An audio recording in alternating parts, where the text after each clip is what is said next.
잃어버린 시간을 찾아서 13권, 되찾은 시간 2, 168쪽. 나는 학교 친구였던 블로크를 가까스로 알아보았다. 게다가 그는 자크 뒤 로지에란 가명을 본명으로 또 택했다. 그 가명 아래서 내 친구가 완전히 절교한 헤브론의 정겨운 골짜기나 이스라엘의 사슬을 알아보려면 내 할아버지 같은 후각이 필요했을 것이다. 영국풍의 우아함이 사실 그의 얼굴을 완전히 변하게 했고 지울 수 있는 것은 모두 대패로 밀어버린 듯했다. 예전에 곱슬머리였던 머리털은 지금은 가운데 가르마를 타고 납작하게 빗어 넘겨 화장품으로 반짝거리게 했다. 코는 여전히 크고 붉었으나 오히려 일종의 만성적인 코감기로 부어오른 듯한 인상을 주었는데 그것이 왜 그가 비음 섞인 억양으로 문장을 느리게 낭송하는지를 설명해 주었다. 왜냐하면 그가 자신의 안색에 어울리는 머리 스타일과 마찬가지로 발음에 적합한 억양을 찾아냈기 때문인데 예전에 냈던 가벼운 콧소리는 이제 붉게 타오르는 콧방울과 잘 어울리는 경멸조의 어조를 띄었다. 머리 모양과 콧수염의 제거, 우아한 옷차림을 한 신사의 전형적인 모습과 의지 덕분에 그의 유대인인 코는 사라졌다. 마치 곱사 등도 잘 조절하면 펴진 듯이 보일 수 있는 것처럼 말이다. 그러나 특히 블로크가 나타나자마자 그의 용모는 그 무시무시한 외알 안경에 의해 의미가 달라졌다. 외알 안경이 블로크의 머리에 얼굴에 끌어들인 기계 사용의 몫은 인간의 얼굴이 복종해야 하는 온갖 어려움의 의무, 아름답게 보이고 희망과 관대함과 노력을 표현해야 하는 의무를 면하게 해주었다. 블로크의 얼굴에서는 외알 안경의 존재만으로도 그의 얼굴이 잘생겼는지 아닌지를 물어볼 필요가 없었는데 이는 마치 영국제 물건 앞에서 상점 종업원이 대유행입니다 라고 말하면 그것이 우리 마음에 드는지 아닌지도 더 이상 생각해보지 않는 것과 마찬가지이다. 다른 한편으로 그는 외알 안경의 렌즈 뒤에서 마치 그것이 스프링이 8개 달린 호화마차의 유리창인 듯 거만하고 무관심하게 편안한 자세를 취할 수 있었고 또 납작하게 붙인 머리칼과 외알 안경을 낀 얼굴을 돋보이게 하기 위해 그의 이목구비는 어떤 표정도 짓지 않았다. 블로크는 자신을 게르망트 대공에게 소개시켜 달라고 내게 청했다. 나는 이런 부탁에 내가 처음 게르망트 대공의 저녁 파티에 참석했던 날 부딪혔던 어려움을 그때는 너무도 당연하게 생각되었던 어려움을 조금도 느끼지 않았는데 오히려 손님 중 하나를 대공에게 소개하는 일이 지금은 그토록 간단해 보였고 초대받지 않은 사람을 데리고 가서 느닷없이 소개하는 일조차 간단해 보였다. 이는 내가 오래전부터 사교계에서 단골 손님이 되었기 때문일까? 비록 얼마 전부터는 잊힌 사람이 되어서 다시 사교계의 신참이 되기는 했지만 아니면 반대로 내가 진정한 의미의 사교계 인사가 아니었으므로 사교계 인사들에게 어려운 점이 일단 내가 수줍음을 극복하면서 더 이상 존재하지 않았기 때문일까? 또는 사람들이 내 눈앞에서 조금씩 첫 번째 가면을 자주 두 번째 가면 세 번째 가면을 벗어 던졌으므로 대공이 그 경멸적인 오만함 뒤로 사람들과 사귀고 싶어하는 그가 경멸하는 척하는 이들과도 사귀고 싶어하는 그런 인간다운 커다란 갈망을 느꼈기 때문일까? 아니면 젊었을 때 오만했던 사람들도 나이가 들면서 가로 열고 사교계에 처음 나온 사람들이나 낯선 사상에 반발하지만 그들의 얼굴을 익히고 사귀면서 또는 그 사상이 주위에서 받아들여진 것을 알게 되면서 가로 닫고 온화한 사람이 되는 것처럼 그리고 특히 늙음이 어떤 미덕이나 그들의 교제 범위를 넓히는 악덕 또는 대공이 드레푸스파로 전향했듯이 정치적 전향을 초래하는 혁명을 조력자로 가지면서 공작이 변했기 때문일까? 블로크는 마치 내가 지난날 사교계에 처음 들어갔을 때 질문했던 것처럼 또 아직도 가끔은 그런 것처럼 당시 내가 사교계에서 알았던 사람들에 대해 질문했는데 그들은 멀리 또 내가 정확한 자리에 위치시키고 싶어 했던 콩불의 사람들처럼 모든 것으로부터 멀어져 있었다. 그러나 콩불에는 내게 그토록 독자적인 형태를 나머지 어떤 것과도 혼동될 수 없는 형태를 지녔으므로 프랑스라는 지도 안으로 결코 집어넣을 수 없는 퍼즐 조각과도 같았다. 그렇다면 게르망트 대공은 스완이나 샤를르스 씨에 대해 어떤 의견도 줄 수 없단 말인가? 라고 블로크가 물었는데 나는 오랫동안 그의 말투를 빌렸으며 이제는 그가 자주 내 말투를 모방했다. 아무것도 줄 수 없어. 하지만 그 차이가 뭐지? 자네가 직접 그들과 얘기했어야 하는데 불가능한 일이야. 스와는 죽었고 샤를레스 씨도 별로 좋은 상태가 아니니까. 하지만 그 차이는 엄청나지. 그 경이로운 인물들이 어떤 존재였는지 생각하면서 블로크의 눈이 반짝거리는 동안 나는 그들과 함께 있으면서 느꼈던 기쁨을 그에게 조금은 과장해서 말했다고 생각했다. 사실 나는 혼자 있을 때에야 기쁨을 느꼈고 차이에 대한 진정한 인상은 우리의 상상력 속에서만 이루어지는 것인지도 모른다. 블로크가 내 말이 과장되었다는 걸 알아본 것일까? 어쩌면 넌 지나치게 그들을 미워하고 있는지도 몰라 하고 그가 말했다. 이 집의 안주인인 게르망트 대공 부인이 이미 젊은 나이가 아니라는 건 나도 알지만 내가 그녀의 비할 데 없는 매력, 그녀의 경이로운 아름다움에 대해 내게 말한 것이 그렇게 오래 되지 않았는데 말이야. 물론 그녀가 당당하고 품이 있다는 건 인정해. 또 내가 말했던 그런 놀라운 눈도 가지고 있고 하지만 내 말처럼 그렇게 상상을 초월하는 미인이라고는 생각하지 않아. 물론 순수 혈통이긴 하지만 말이야. 그래도 나는 블로크에게 우리가 같은 사람에 대해 얘기하고 있는 게 아니라는 걸 알려주어야 했다. 사실 게르망트 대공 부인은 사망했고 그래서 독일의 패배로 파산한 대공이 베르드랭의 전부인과 결혼해야 했다. 아하. 내가 틀렸어. 금년에 발간된 고타 영감에서도 찾아보았지만 하고 블로크는 순진하게 털어놓았다. 지금 우리가 있는 저택의 거주자인 게르망트 대공이 아주 대단한 가문의 여인과 결혼한 걸 그 책에서 보았는데 내가 기억할 수 있도록 좀 기다려봐. 보 가문 태생이 듀라스 공작 부인 시도니와 결혼했을걸? 사실 베르드랭 부인은 남편이 사망한 지 얼마 안 돼서 파산한 늙은 듀라스 공작과 결혼했고 그가 그녀를 게르망트 대공과 사촌지간으로 만들었으며 또 듀라스 공작은 결혼한 지 2년 만에 사망했다. 그는 베르드랭 부인에게 매우 유익한 중간 단계였는데 이제 베르드랭 부인은 세 번째 결혼에 의해 게르망트 대공 부인이 되었고 또 포브르 생제르맹에서 지극히 중요한 지위를 차지했는데 콩브레에서라면 무척이나 놀랄만한 지위였다. 로아조 거리의 귀부인들과 구필 부인의 딸 그리고 사즈라 부인의 며느리는 최근 몇 년 동안 베르드랭 부인이 게르망트 대공 부인이 되기 전에 듀라스 공작 부인이라니 하고 그것이 마치 베르드랭 부인이 연극에서 맡은 역할이라도 되는 듯 냉소적으로 말했다. 비록 그들이 준수하는 카스트의 원칙이 그녀가 베르드랭 부인으로서 죽기를 바랐다고 해도 공작 부인이라는 자규가 베르드랭 부인에게 어떤 새로운 사교상의 권력을 주리라고는 상상하지 못했고 오히려 그녀에게는 나쁜 효과를 초래했다. 남의 입에 오르내린다는 표현은 모든 세계에서 정부를 가진 여자에게 적용되는 말이지만 포브르 생제르맹에서는 책을 발간한 여자에게 적용되고 콩브레의 부르주아 사회에서는 이쪽이든 저쪽이든 어울리지 않는 결혼을 한 여자에게 적용될 수 있었다. 그녀가 게르망트 대공과 결혼했을 때 사람들은 그가 가짜 게르망트이며 사꾼이라고 말했다.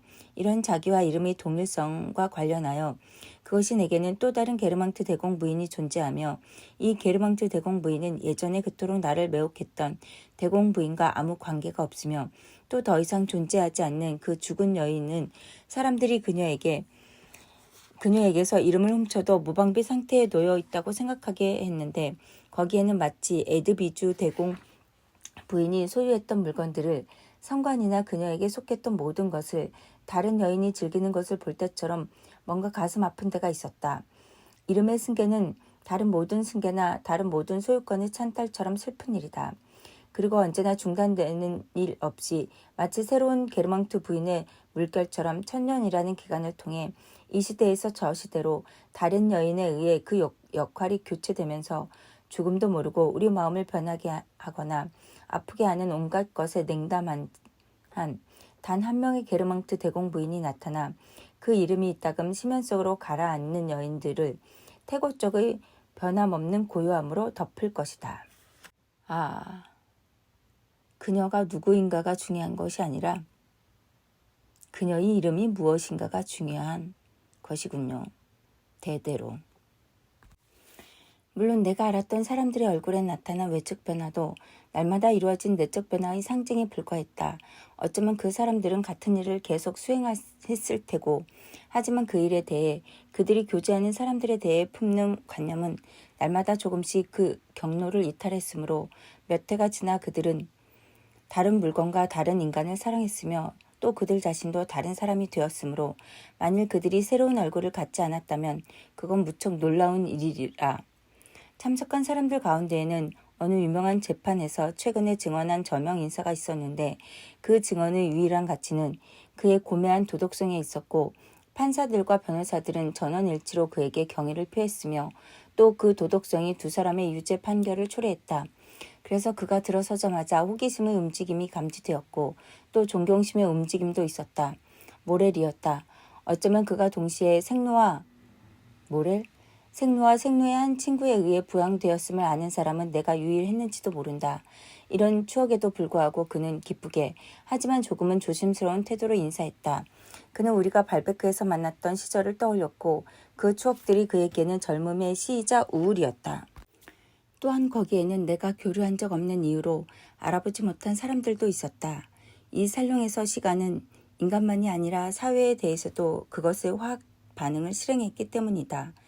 이 환경은 그 특별한 속성에서 유럽의 모든 저명한 귀족의 이름들을 끌어들이는 친화력과 귀족이 아닌 요소는 모두 멀리하는 혐오감으로 정의되었고 나는 거기서 게르망트라는 이름을 위한 구체적인 은신처 같은 것을 발견했으며 또 이름이 그 마지막 현실을 부여하는 이 환경은 내가 그토록 견고하다고 믿었던 내부 구성에서 깊은 변화를 겪고 있었다.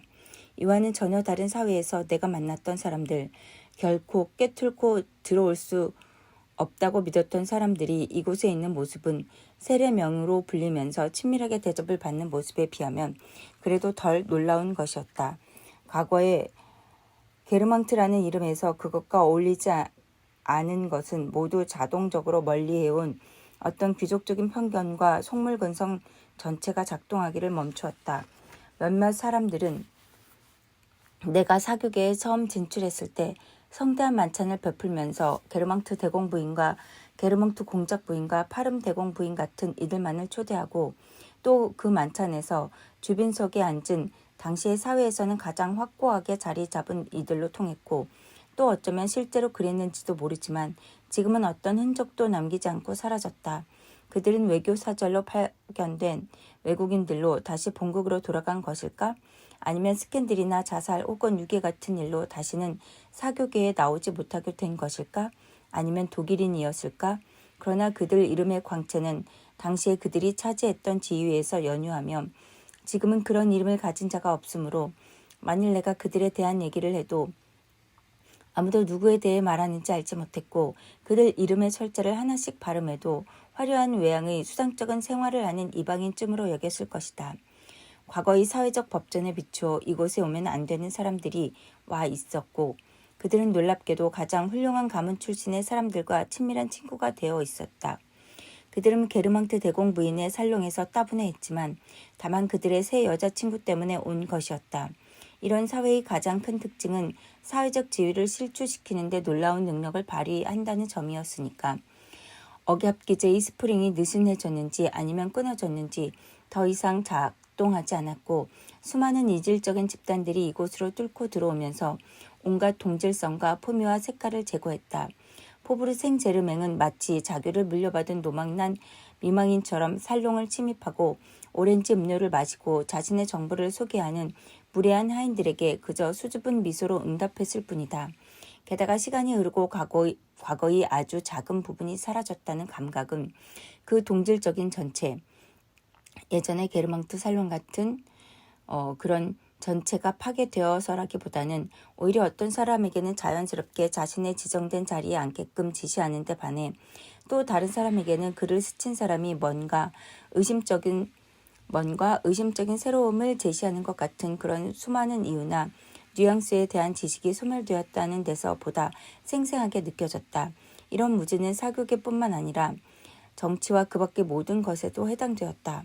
왜냐하면 개인에게서 기억은 삶보다 짧게 지속되며 더욱이 지금은 타인에 의해 파괴된 추억을 결코 가져본 적 없는 매우 젊은 사람들이 사교계의 일부를 이루었으며 어쩌면 귀족이라는 의미에서도 매우 합법적인 일부를 이루었다. 사교계에 처음 진출했을 때의 일은 잊히거나 알려지지 않게 마련이므로 그들은 그곳에 있는 사람들이 현재 처한 상승과 추락의 지점에서 그 사람들을 받아들였고 항상 그래왔다고 믿었다. 이를테면 스완 부인과 게르망트 대공 부인과 블로크는 가장 높은 지위를 차지했으며 스완 부인과 게르망트 대공 부인 블로크 클레망소와 비비아니는 항상 보수파였다. 그리고 몇몇 사실은 보다 오래 지속되었으므로 드레푸스 사건에 대한 가증스러운 기억이 그들의 아버지가 말한 것 덕분에 희미하지만 오래 남았고 그래서 누군가가 만일 클레망소가 드레푸스파였다고 말하면 불가능하네.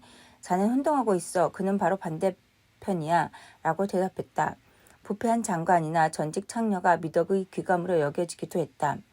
누군가가 가장 훌륭한 명문가 출신의 젊은이에게 질베르트의 어머니에 관해 뭔가 이야기할 게 없느냐고 묻자 그 젊은 귀족은 사실 그녀가 인생 초반에는 스완이라는 이름을 가진 건달과 결혼했으나 나중에는 사교계에서 가장 명망 높은 사람 중에 하나인 포르슈빌 백작과 결혼했다고 대답했다.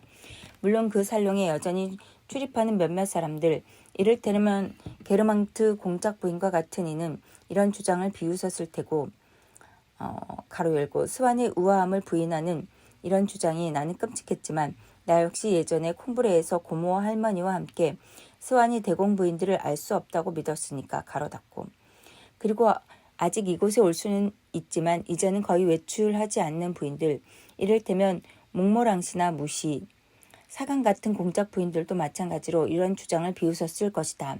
그들은 스완과는 내밀한 친구 사이였지만 포르슈빌이란 작자는 한 번도 보지 못했으며 그들이 아직 사교계를 드나들던 시기에 포르슈빌은 사교계에서 초대도 받지 못했기 때문이다. 이는 바로 당시의 사교계가 오늘날 얼굴도 변하고 금발도 백발로 바뀌는 것과 마찬가지로 날마다 그 수가 감소하는 사람들의 기억 속에서만 존재했기 때문이다. 전쟁 동안 블로크는 외출하는 일도 멈추고 그가 전에 자주 드나들면서 초라한 모습을 보였던 사회와 또 단절했다. 대신 그는 멈추지 않고 책을 발간했으며 오늘 나는 그의 엉뚱한 궤변으로부터 방해받지 않고 그 궤변을 깨부수려고 했었는데 독창성은 없지만 그 책들은 젊은이들이나 많은 사교계 여인들에게 예외적인 지적 탁월성과 일종의 천재라는 인상마저 주고 있었다. 그리하여 그는 과거와 현재의 사교 생활을 완전히 분리한 후 영광스럽고 존경받는 삶의 새로운 단계를 위해 새롭게 재건된 사교계에서 위대한 인간으로 출현했다. 물론 젊은이들은 블로크가 그 나이가 되어서야 사교계에 데뷔했음을 알지 못했고 생루의 지인 중에서 기억하는 적은 수의 이름이 현재 그가 누리는 인기를 아주 오래전부터 누려왔던 것으로 여기게 했으므로 더욱 그러했다. 어쨌든 그는 여느 시대의 상류사회에서나 꽃피는 재능이 있는 인간 중에 하나로 보였고 또 그가 다른 곳에서 살아왔다고는 아무도 생각하지 않았다. 오래전부터 그곳을 드나들던 사람들은 사교계의 모든 것이 변했으며 또 그들 시대에는 결코 초대받지 않았을 사람들이 지금은 초대받는다고 단언했는데 이 말은 맞기도 하고 틀리기도 했다. 이 말이 틀린 것은 그들이 시간의 흐름을 고려하지 않는다는 것으로 오늘날의 사람들은 도착점에 있는 새로운 사람들을 보지만 고참들은 그들이 출발점에 있던 모습을 기억하기 때문이다. 고참들이 사교계에 진출했을 때 이미 거기에는 다른 이들이 그 첫 출발을 기억하는 성공한 사람들이 있었다. 한 세대만으로도 변화를 유발하기에는 충분하지만 과거에는 콜베르 같은 부르주아가 귀족의 이름을 얻기까지는 몇 세기가 걸렸다. 다른 한편으로 그 말은 맞는 말일 수도 있는데 왜냐하면 사람들은 사회적 지위가 변하면 가장 뿌리 깊은 사상이나 관습 또한 변하며 재산이나 국가 간의 동맹과 증오와 마찬가지로 그 안에 가장 우아한 사람들만 초대하는 관습도 포함된다. 속물근성도 형태가 변할 뿐만 아니라 전쟁처럼 사라질 수 있으며 그래서 급진파와 유대인이 조끼클럽의 회원이 될 수도 있다. 새로운 세대의 사람들이 게르망트 공작 부인을 여배우들과 교류한다고 해서 하찮은 사람으로 간주했다면 오늘날 가문의 나이든 귀부인들은 그녀를 언제나 비범한 인물로 간주했다. 그들은 그녀가 출생이나 문장학적으로 우월한 위치에 있으며 또 포르시빌 부인이 로열티즈라고 불렀을 그런 왕족들과 내밀한 사이임을 알았으며 뿐만 아니라 부인이 가족 모임에 나오는 것은 무시하고 권태로워하며 그래서 결코 사람들이 그녀의 참석을 기대할 수 없다는 걸 알았기 때문이다. 연극계와 정계와의 관계 역시 잘 알려지지 않았지만 그것이 부인의 희귀성을 따라서 부인의 명성을 더욱 높였을 뿐이다. 그리하여 정계나 예술계에서는 그녀를 정의하기 힘든 인물, 정무차관이나 인기 배우들과 교제하면서 포브르 생제르맹의 정체성을 잃어버린 일종의 환속한 인물로 간주했다. 그러나 그런 포브르 생제르맹에서도 누군가가 화려한 연회라도 열게 되면 이렇게 말하곤 했다.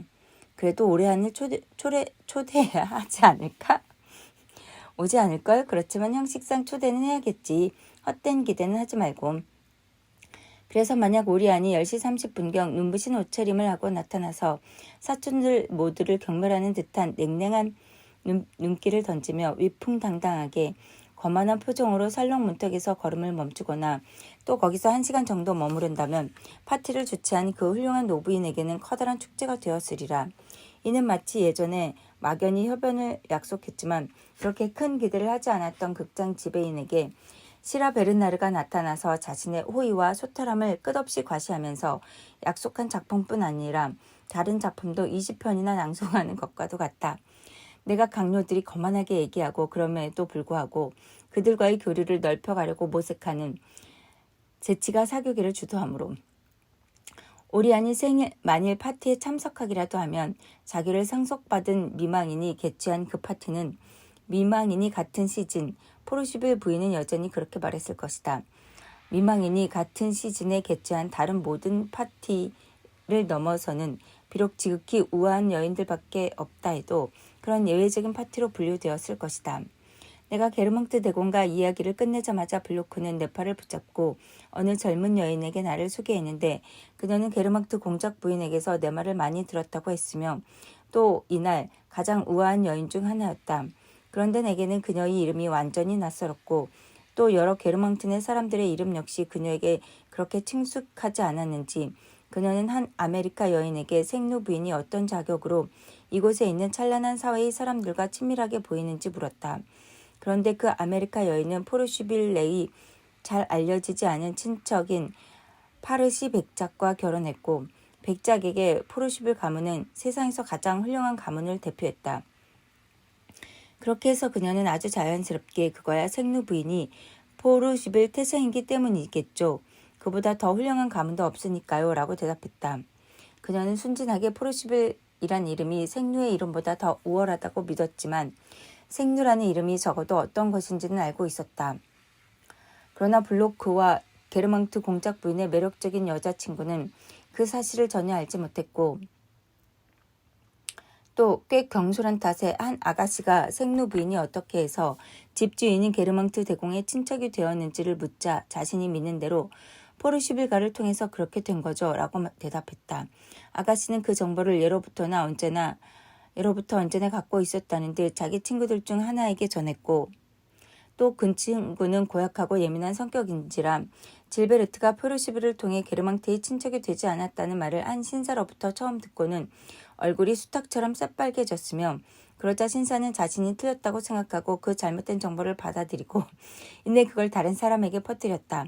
만찬이나 사교적 연회는 그 아메리카 여인에게 일종의 베틀리츠 어학원과도 같았다. 그녀는 이름을 들으면 그 가치나 정확한 영향력은 미리 알아보지도 않은 채로 그냥 되풀이했을 뿐이다. 탕송비리 질베르트에게 그녀의 아버지 포르시빌 씨를 통해 온 거냐고 묻는 사람에게 누군가는 절대로 그렇게 해서 온 것이 아니며 게르망트와 인접한 탕송빌은 원래 질베르트의 남편 가문의 땅으로 시어머니인 마르상트 부인에게 속했으나 대부분 저당 잡혀 있어서 질베르트가 지참금으로 다시 샀다고 설명했다. 마지막으로 고참 중에 하나인 한 노인은 스완이 사관과 무시 부부의 친구였다고 설명했고 그러자 블로크의 친구인 그 아메리카 여인은 내가 어떻게 스완네를 알았느냐고 물으면서 우리 할아버지의 젊은 친구였던 스완이 내게는 시골 이웃을 대표하는 인물이었음은 전혀 생각도 못하고 내가 게르망투 부인 댁에서 수완을 알았다고 단언했다. 이런 종류의 오해는 지극히 유명한 사람들도 하기 마련이어서 모든 보수적 색채의 사회에서는 특히 심각한 것으로 간주된다. 생슈몽은 루이 14세가 때때로 일반 사람들 앞에서 가장 야비한 바보짓을 할 정도로 무지했다는 걸 보여주기 위해 다음과 같은 두 개의 예를 든다.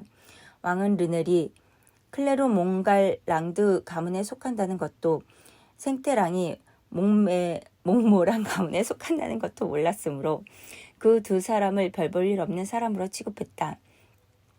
적어도 생태랑으로 말하자면 왕이 완전한 오류 속의 죽음을 맞이하지 않았음을 아는 것만으로 우리는 그나마 위로를 받았으리라. 왕은 아주 늦게 라로 슈프코 씨를 통해 자신의 오류를 깨달았다.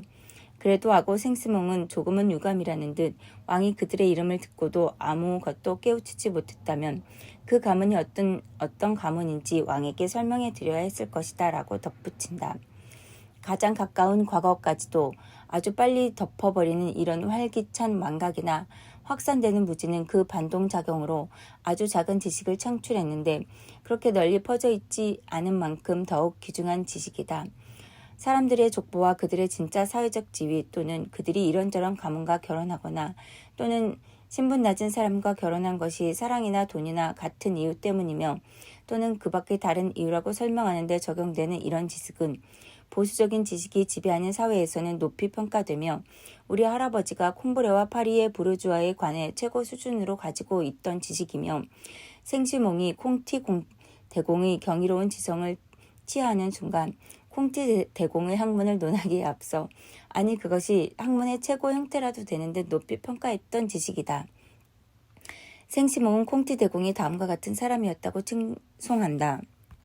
매우 훌륭하고 빛나고 바르고 정확하고 폭넓은 정신을 가졌으며 끝없는 독서를 통해 아무것도 잊지 않고 족보에 정통하고 왕이 계승권을 가진 왕족이 해야만 함에도 하지 않는 것을 그들의 지위와 가치에 따라 구별되는 예의 범절로 하게 하면서 그들의 꿈과 현실에도 정통했다.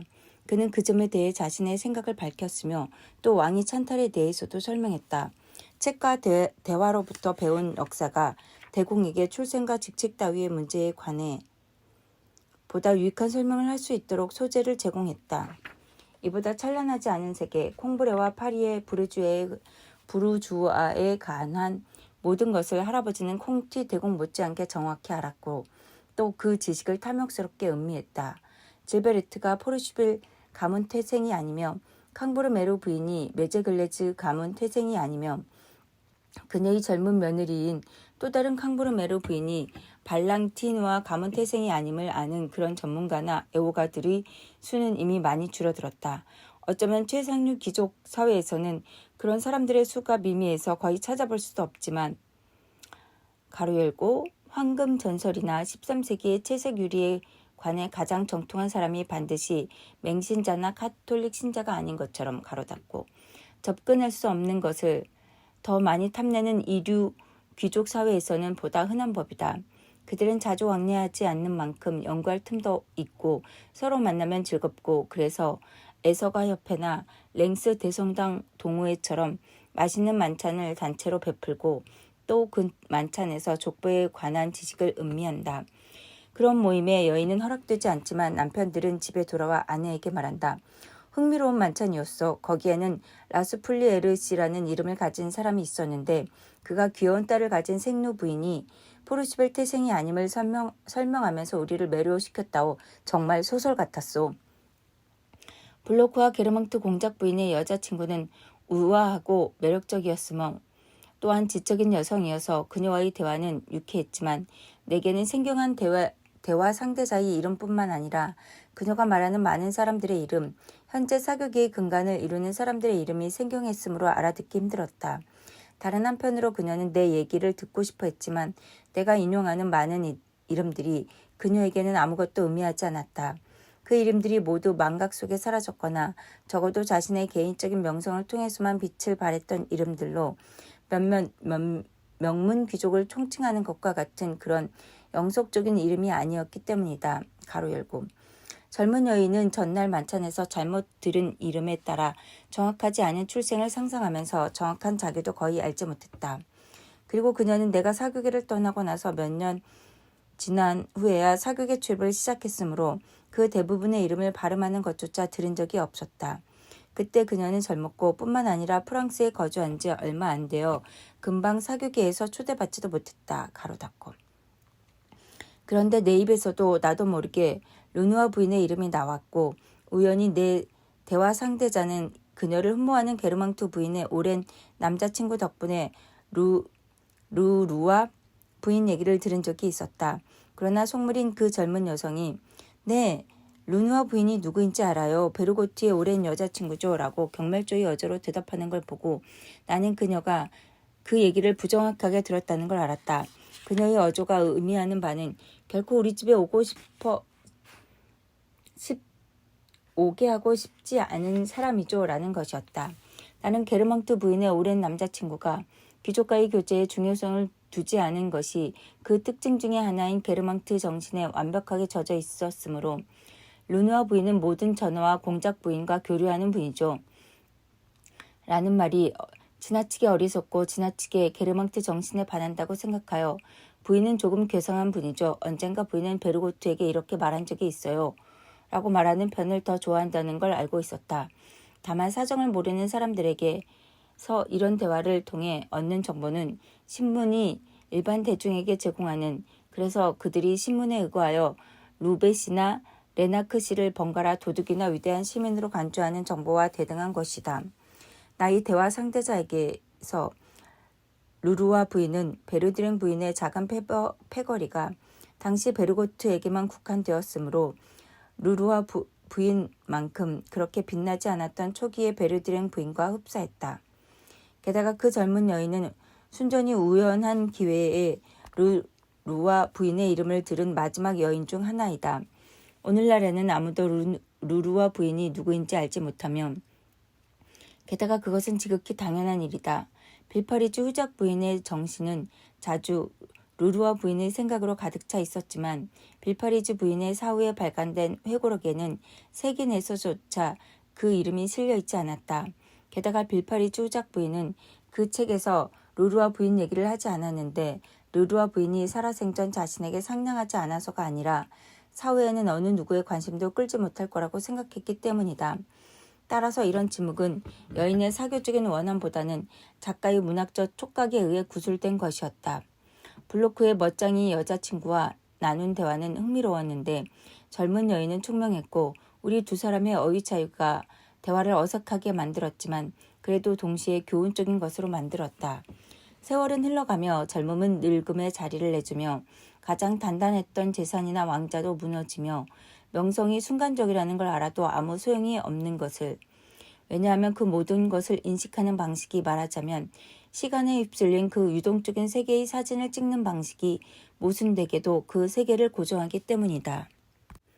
우리는 젊었을 때 알았던 사람들은 언제나 젊다고 생각하며 반면 나이가 들어서 안 사람들은 과거를 회상하면서 그들을 노년의 미덕으로 장식하며 억만장자의 명성과 군주의 영향력에 아낌없는 신뢰를 보내고 그들이 내일이면 권력을 빼앗긴 채 사라질 것임을 이성적으로는 알면서도 실제로는 믿지 않는다.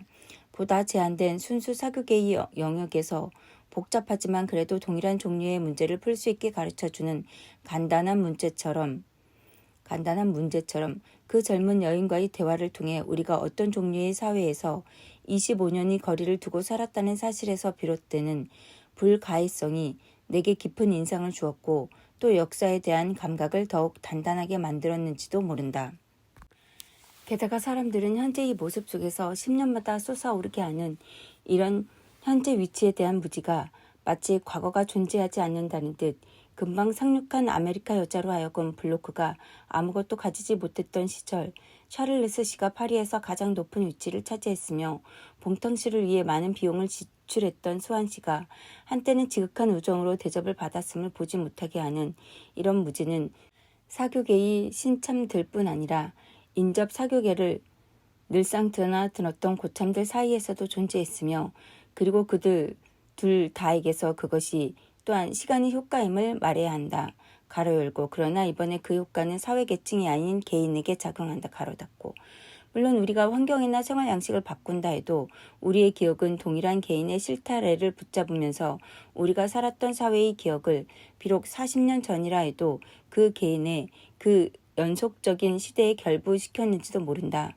블로크가 현재 게르망트 대공저택에 있었다 해도 그는 자신이 18살까지 살았던 평범한 유대인 환경에 대해 아주 잘 알았으며 또 수완이 더 이상 수완 부인을 사랑하지 않고 콜롱벨 찻집에서 차를 내오는 종업원을 사랑했던 시절, 또 수완 부인이 한동안 루아얄 거리 찻집처럼 콜롱벨 찻집에 가는 것이 세련된 일이라고 믿었던 시절에도 스완은 사교계에서의 자신의 가치를 잘 알았으며 트위크넘도 기억하고 있었다. 불호의 공작 부인 댁에 가기보다는 차라리 콜롱벨 찻집에 가려는 이유를 그는 전혀 의심하지 않았으며 또 자신이 천변한 세련된 모습이 아니어도 누구나 돈만 내면 갈 수 있는 콜롱벨 찻집이나 리츠 호텔에 가는 일이 자신을 티끌 만큼도 더 멋져 보이게 하지 않으리라는 것도 너무 잘 알고 있었다. 아마도 블로크의 친구들이나 스완의 친구들은 그 평범한 유대인 사회 또는 트위크넘에서의 초대를 기억했을 것이며 그렇게 해서 친구들은 마치 스완과 블로크의 조금은 어렴풋한 자아들처럼 오늘날의 우아한 블로크와 과거의 비천한 블로크를 만년에 콜롱벨 찻집을 드나들던 스완과 버킹엄 궁전을 드나들던 과거의 스완을 그들의 기억에서 구별하지 못했으리라. 그러나 이런 친구들은 어떻게 보면 삶을 사는 동안 이웃의 스완의 이웃이었고 그들의 삶도 스완에 대한 기억으로 가득 채워질 정도로 스완과 매우 인접한 선상에서 발전했다.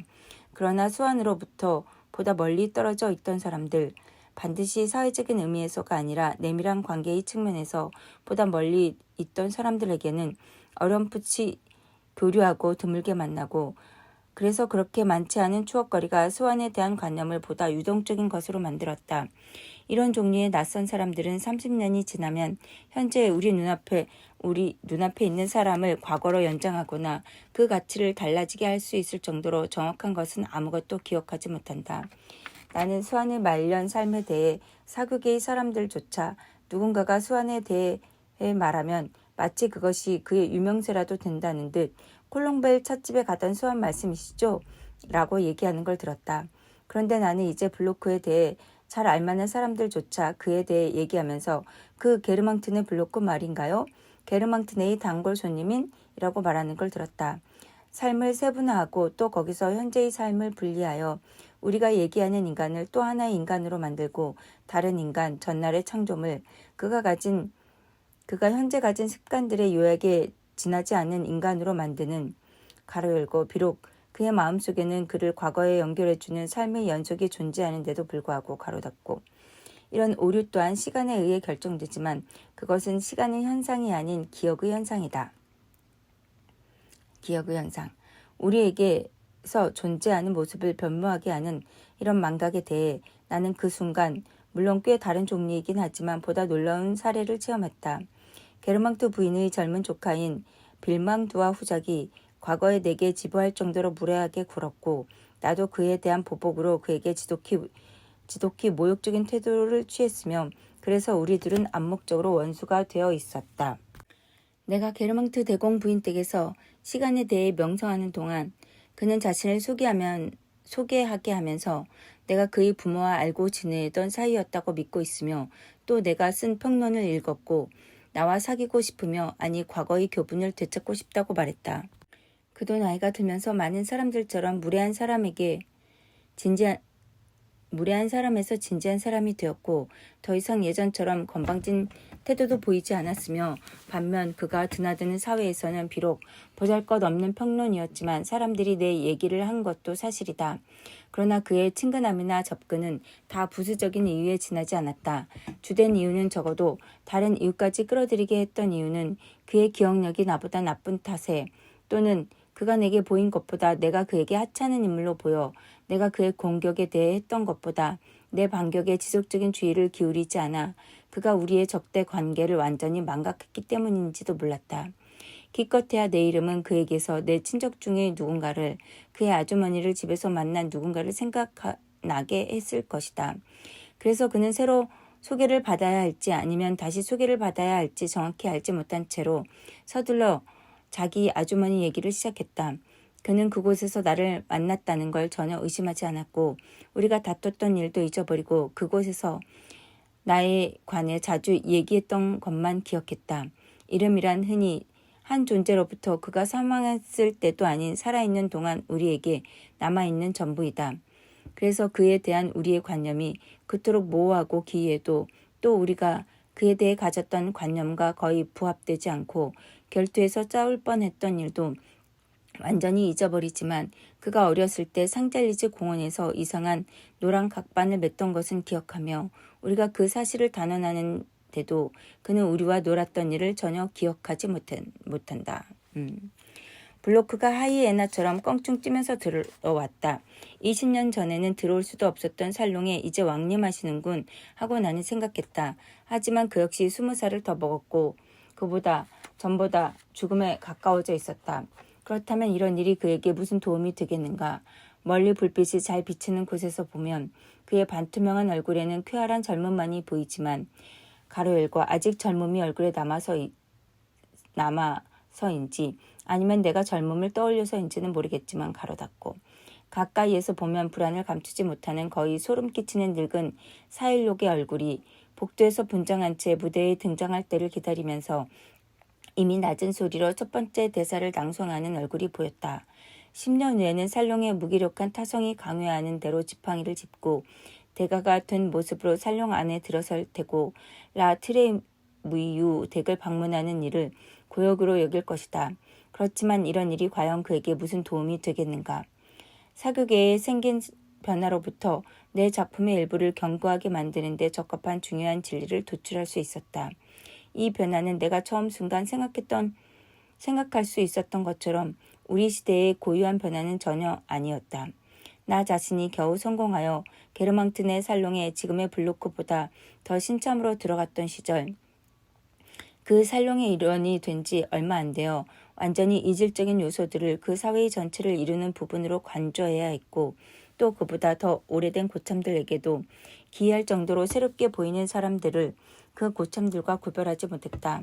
당시의 공작들에 의해 포브르 생제르맹의 영원한 일원으로 간주되었던 고참들 역시 그들 자신이 또는 그들 아버지가 또는 그들 할아버지가 과거에는 벼락 출세한 자였다. 그러므로 이 사회를 그토록 찬란하게 만든 것은 상류사회 인간들의 자질이 아니라 50년이 지나면 모두가 비슷해 보이는 사람들이 다소간 완벽하게 그 사회에 동화되었다는 사실이었다. 내가 게르망트라는 이름에 그 모든 위대함을 부여하기 위해 과거 속으로 거슬러 올라갔을 때에도 게다가 이 방법은 타당했는데 왜냐하면 루이 14세 때 거의 왕족과도 같았던 게르망트는 지금보다 더 위대했으니까. 현재 내가 주목하는 것과 동일한 현상이 일어났기 때문이다. 예를 들면 우리는 게르망트 가문이 콜베르 가문과 혼인에 의해 인척 관계를 맺는 것을 보지 않았던가. 물론 오늘날에는 콜베르 가문의 여성이 라로 슈프코 가문의 남성에게 매우 좋은 혼처로 여겨지므로 콜베르 가문이 더욱 고귀해 보이는 것도 사실이다. 그러나 단순히 부르주아에 불과했던 콜베르 가문이 귀족이 되어 게르망트 가문이 그들과 인척관계를 맺은 것은 아니며 게르망트 가문이 그들과 인척관계를 맺었기 때문에 콜베르 가문이 귀족이 될 수 있었던 것이다.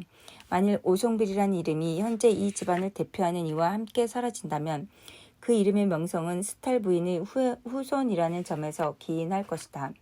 그런데 대혁명 이전에 왕국의 제일 가는 귀족 가운데 한 사람이었던 오송빌 씨는 브로이스에게 자신은 스탈 부인의 부친을 알지 못하며 또 브로이스 자신이 그 부친을 소개할 수 없는 것처럼 자신도 그를 남에게 소개할 수 없음을 자랑으로 여겼는데 그들의 아들 중 하나가 언젠가 코린을 쓴 저자의 딸과 다른 하나가 저자의 손녀와 결혼하리라고는 꿈에도 생각하지 못했다.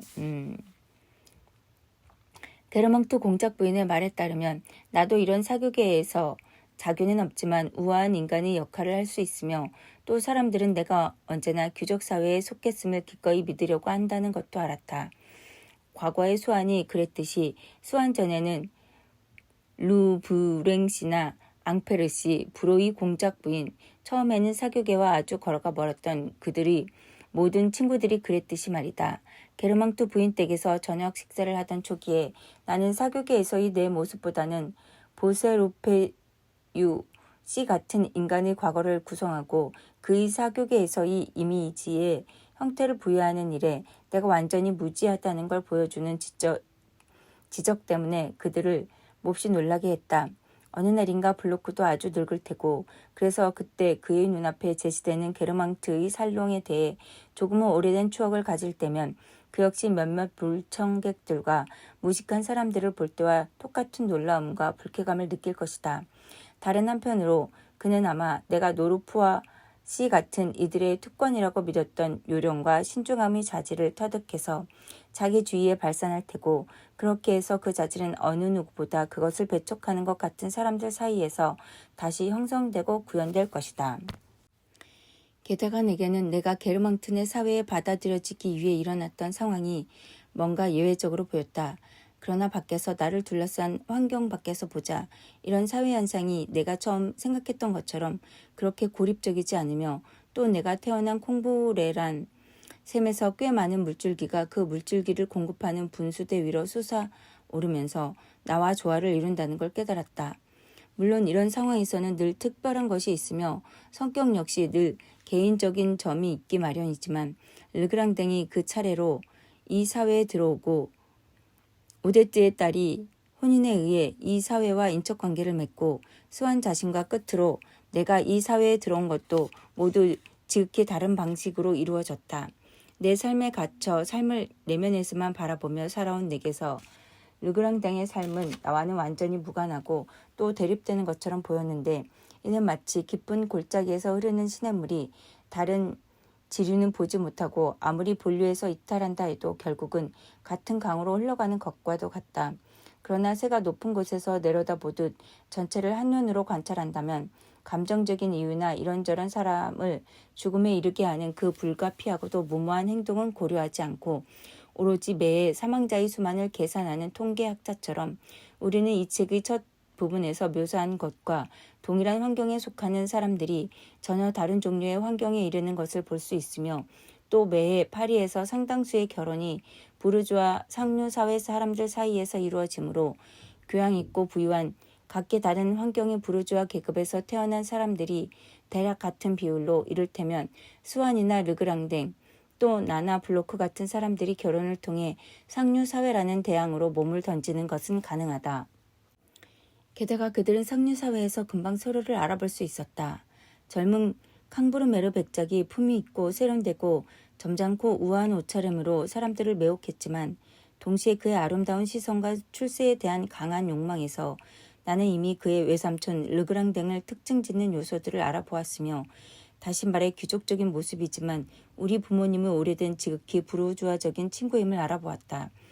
블로크의 성질보다 초기에 더 신맛나는 성질도 결국은 단맛으로 바뀌는 단순한 성숙 과정인 선의의 감정 역시 우리의 동기가 정당하다면 친절한 판사와 마찬가지로 편파적인 판사 또한 두려워할 필요 없다는 그런 정의의 감정만큼이나 널리 퍼져 있다. 그리고 블로크의 손자들은 거의 출생 시부터 착하고 신중할 수 있다. 그래? 어쩌면 블로크는 아직 그런 경지에 이르지 못한 모양이다. 그러나 청하지도 않은 누군가를 보러 가기 위해 2시간이나 기차를 타야 한다고 믿는 척했던 그가 지금은 점심이나 저녁 식사뿐 아니라 여기서 저기서 보름을 지내고 가라는 많은 초대를 받았지만 모두 거절했고 그 사실을 말하지 않았으며 초대를 받은 것이나 거절한 것을 과시하지도 않는다는 점에 주목했다. 신중함이 행동이나 말에서의 신중함이 사회적 지위와 나이와 더불어 이렇게 말할 수 있다면 일종의 사회적 연령과 더불어 그에게 나타났다. 물론 예전에 블로크는 호의를 표하거나 충고하는 것이 불가능할 정도로 무례했다. 그런데 몇몇 단점이나 장점은 이런저런 개인의 결부되기보다는 사회적 관점에서 보는 삶의 이런저런 순간과 관계된다고 할 수 있다. 그 장점과 단점은 개인 밖에 위치하며 개인은 마치 예전부터 존재하는 보편적이고 피할 수 없는 여러 지점을 통과한다는 듯 그 빗속을 통과한다. 어떤 약이 위의 산성 성분을 감소시키고 증가하는지 또는 위의 분비액을 활성화하거나 완화하는지를 알고자 하는 의사들이 상이한 결과를 얻는 것은 그 분비액에서 약간의 가스를 채취해서가 아니라 약을 먹고 얼마간의 시간이 지난 후 위 가스를 채취하느냐에 따른 것이다. 이렇게 해서 게르망트라는 이름은 그것이 지속되는 내내 그 자체 안에 또는 그 주위에 받아들이고 쇠퇴하고 또 새로운 요소들을 충원하면서 마치 이미 시들기 시작한 꽃들을 대신하려고 매 순간 준비하는 꽃망울들이 서로 비슷해 보이는 거대한 꽃무리에 뒤섞인 정원과도 같았는데 다만 새로운 꽃들을 아직 보지 못하고 그들의 기억 속에서 더 이상 존재하지 않는 꽃들의 이미지를 정확하게 간직하는 사람들은 거기서 제외되었다. 6편 역서 끝.